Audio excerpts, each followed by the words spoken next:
Ruddiman, Ruddiman's Latin grammar. And before we go on, remember that there's loads of stuff at latinum.org.uk, and also you might want to join scholar.ning.com.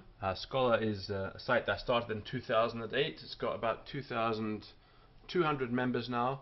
It's all in Latin. It's a Latin language social network. It's the only one in the world. So go and join it. Scholar.ning.com. You can find a link to that anyway at latinum.org.uk. Right. The third chapter of Ruddiman, de verbo, of the verb. And now Ruddiman starts off with these little dialogues about grammar, and then he goes into the actual meat of the stuff. So, quomodo declinatur verbum. How is a verb declined? Quomodo declinatur verbum. And discipulus, the student, answers, per voces, modos, tempora, numeros, et personas. Per voces, by voices, modos, moods, tempora, times, in other words, tenses, numeros, numbers, et personas, and persons. Quot sunt voces? How many voices are there? Quot sunt voces? And the student answers, duae activa et passiva. 2. Active and passive. Quot sunt modi? How many are the moods? Quot sunt modi? How many moods are there? Quatuor. 4. Indicativus, subjunctivus, imperativus, et infinitivus. No real need to translate there, except for quatuor. 4. Quot sunt numeri? How many numbers are there? Quot sunt numeri? Duo singularis et pluralis. 2. Singular and plural. Quot sunt tempora? How many tenses are there? Quot sunt tempora? Quinque. 5. Praesens. Praeteritum imperfectum. The preterimperfect. Praeteritum perfectum, the preterperfect. Praeteritum plusquam perfectum, the preterpluperfect. Et futurum, and the future. Now you'll find different grammar books call these tenses different things. We tend to do away with the preter bit and just say present, imperfect, perfect, and pluperfect, and future. Quot sunt personae? How many persons are there? Quot sunt personae? 3. Prima, secunda, tertia. 3. The first, second, and third persons. A verb is a part of speech which signifies to be, to do, or to suffer, as in to undergo. A verb is that part of speech which expresses what is affirmed or said of things. A verb may be distinguished from any other part of speech in these two ways. 1. A verb being the most necessary and essential part of a sentence, without which it cannot subsist.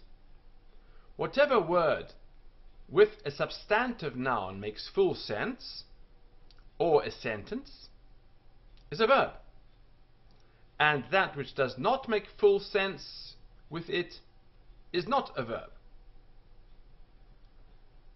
Whatever word with he or it shall before it makes sense is a verb, otherwise not.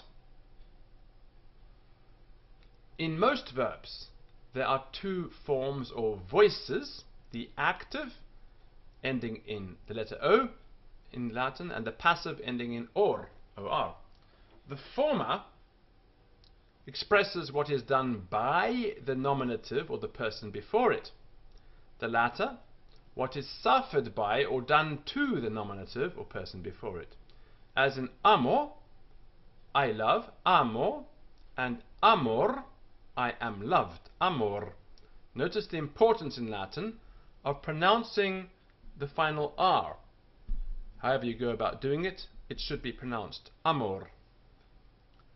The moods, the way that Ruddiman has it, are divided into finite and infinite.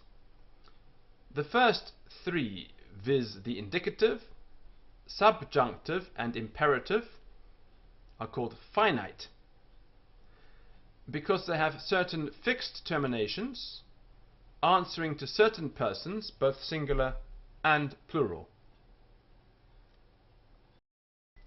The last is called infinitive or infinite because it is not confined to one number or person more than another.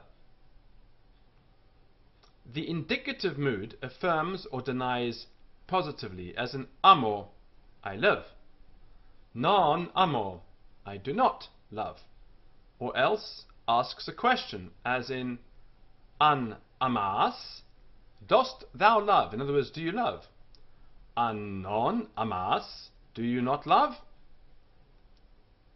The subjunctive mood generally depends upon another verb in the same sentence, either going before or coming after, as si me ametis, praecepta mea servate. If you love me, keep my commandments. Si me ametis, praecepta mea servate.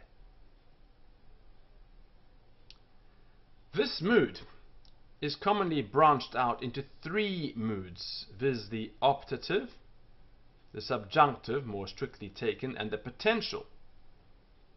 It is called the optative when a word importing a wish, as in utinam, would to God, or si, o if, goes before it. It is called subjunctive when it is subjoined to some other conjunction or adverb, or to interrogatives becoming indefinites. And we'll see this later.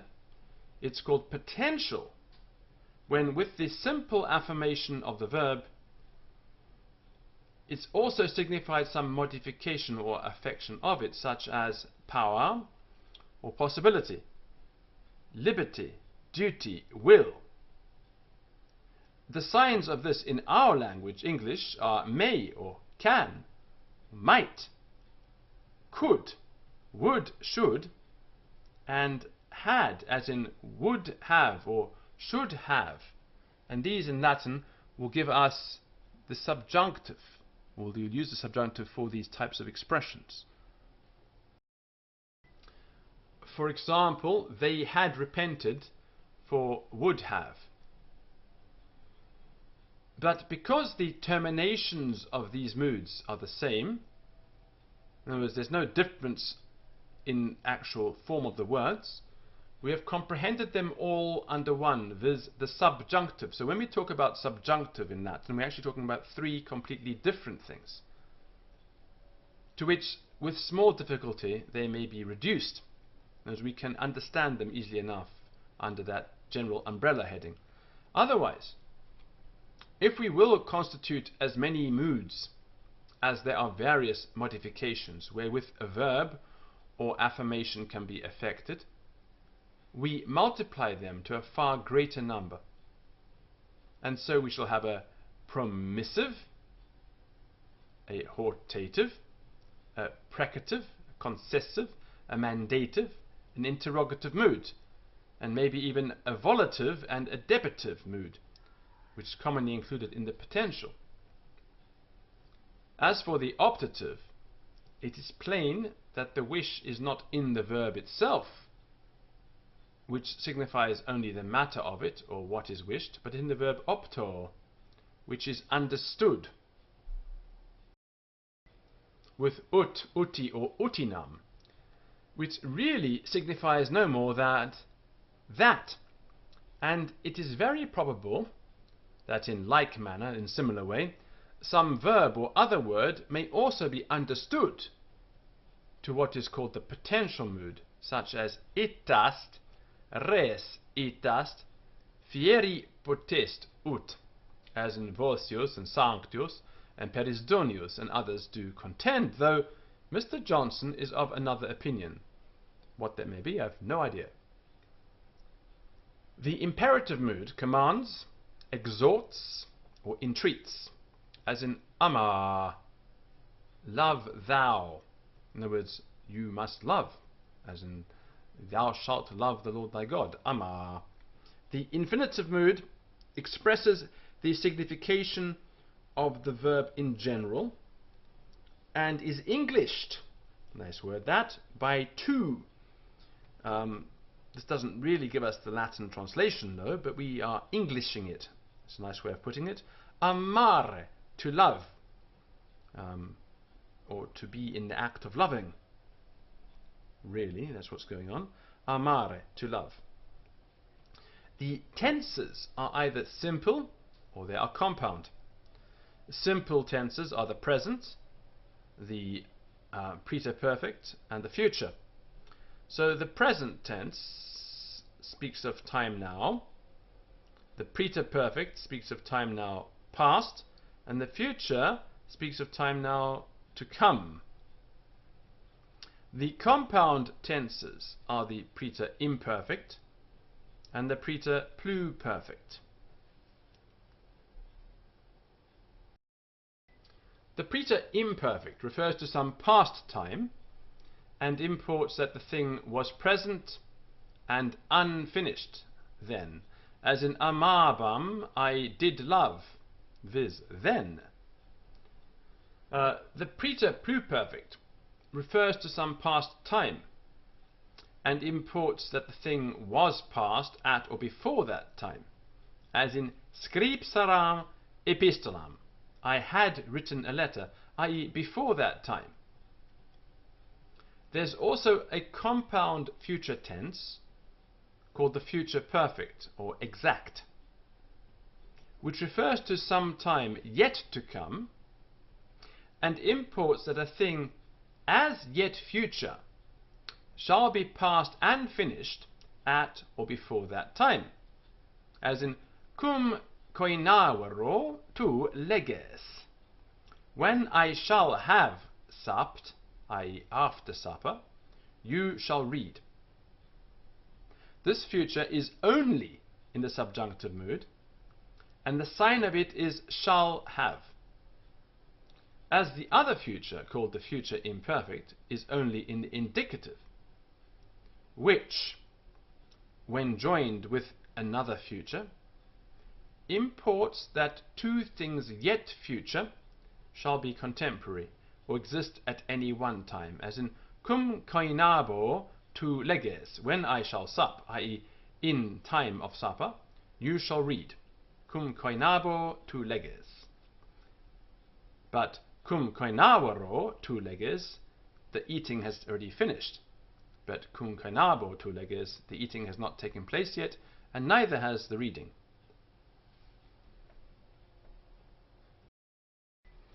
And not only the tenses, but even the moods themselves may be divided into simple and compound. I call the indicative a simple mood, because it simply affirms something of its person or nominative. But the other three moods I call compound, because they have some other ideas or modifications of our thoughts superadded to the simple signification of the verb, such as a command, a desire, a prohibition, possibility, liberty, will, duty, wish, concession, supposition, condition, purpose. These modifications are either really included in the verb as a command, etc., in the imperative, and according to Johnson, power, will, duty, in the mood called potential, from the word power, or closely interwoven with it by the help of a conjunction, adverb, or other verb expressed or understood. And because these also generally denote time, they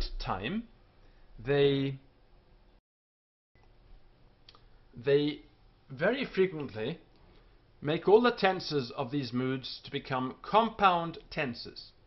For with respect to their execution, they are generally future, but with respect to their modal signification, they may fall under any of the other distinctions of time as well as the future. Thus, for instance, legge, read thou, as a command, with respect to its execution is future. But with respect to the command, it is present. I'm saying it now, but you need to do it in the future. Again, in legam, I may or I can read, the action, if done at all, must be future. But the liberty or possibility is in the present. And so of others. Now, as it seems evident that from these modifications of the verb, more than from the bare execution of it, the tenses of these moods have at first been distinguished.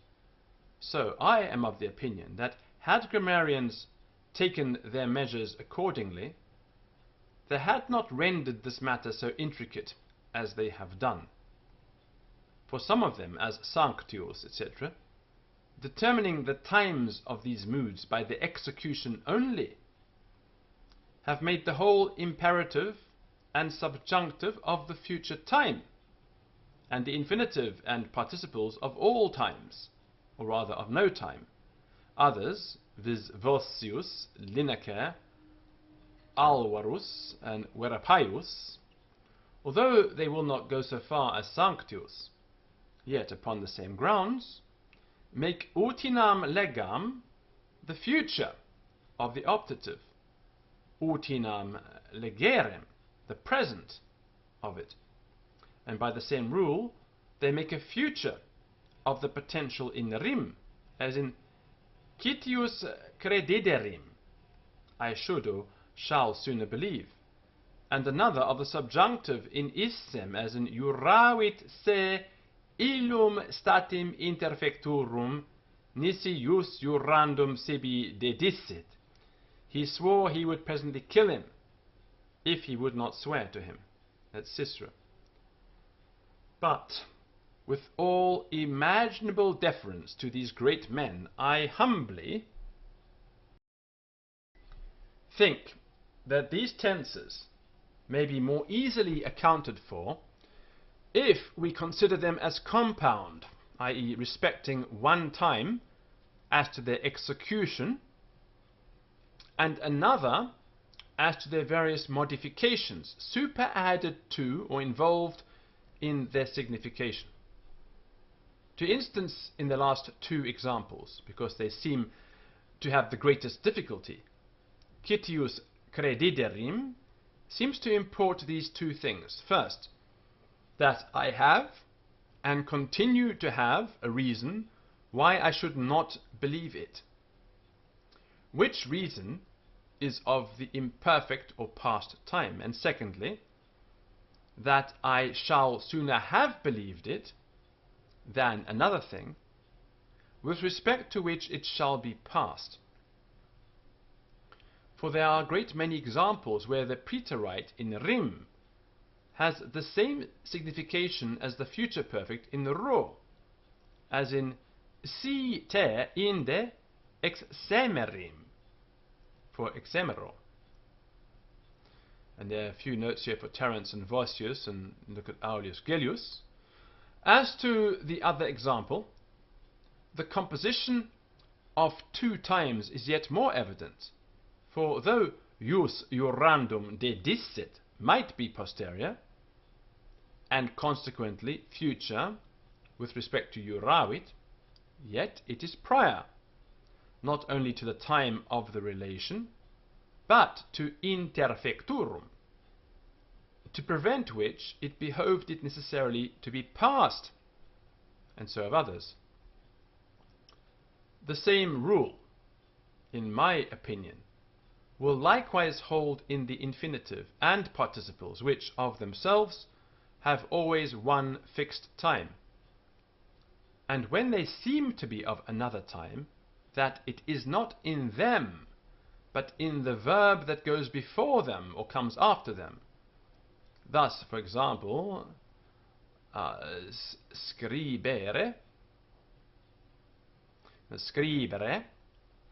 is always present or coexistent with the verb before it, and scripsisse is always prior to the same verb in all its tenses. So, dicit, dixit, or dicet, juvat, juvit, or juvabit me scribere, and me scripsisse. So also the participles have a fixed time, past, present, or future. And when any part of the verb sum is joined with them, they retain their own times and have these of that verb superadded to them. But because there are innumerable occasions of speaking where, in the nice distinctions of times, wherein the nice distinctions of times are not necessary, therefore it frequently happens that they are promiscuously used, as I could evince by a great many examples, not only in the passive but active voice, both in the Latin and other languages if they were placed for it, which yet, in my judgment, does not hinder, but that every part of a word has formally and of its own nature a certain time, simple or compound, to which it is fixed and determined. There are two numbers, the singular and the plural, answering to the same numbers of a noun or pronoun. There are three persons in each number. The first speaks of itself, the second is spoken to, and the third is spoken of. The first has only ego and nos, the second only tu and vos, and the third any substantive noun, singular and plural, put before the respective terminations of the verb, answering to them through all voices, moods, and tenses. A verb has the same respect to its nominative that an adjective has to its substantive, and therefore, as an adjective has not properly either genders or numbers, but certain terminations fitted for those of its substantive, so a verb has properly neither persons or numbers, but certain terminations answering to the persons and numbers of its nominative. Note 1, that ego and tu are seldom expressed, because the terminations of the verb immediately discover them, without any hazard of a mistake. 2. That if a substantive noun be joined with ego or tu, the verb is of the person of the pronouns, not of the noun. 3. That in the continuation of a discourse, the third person is also frequently understood, because easily known by what went before, and these pronouns ille, ipse, iste, hic, is, idem, quis, and qui do often supply the place of it. And that's the end of this section of Ruddiman. I'll continue on with the next episode in a bit. Remember to visit latinum.org.uk for more Latin materials to help you with your Latin.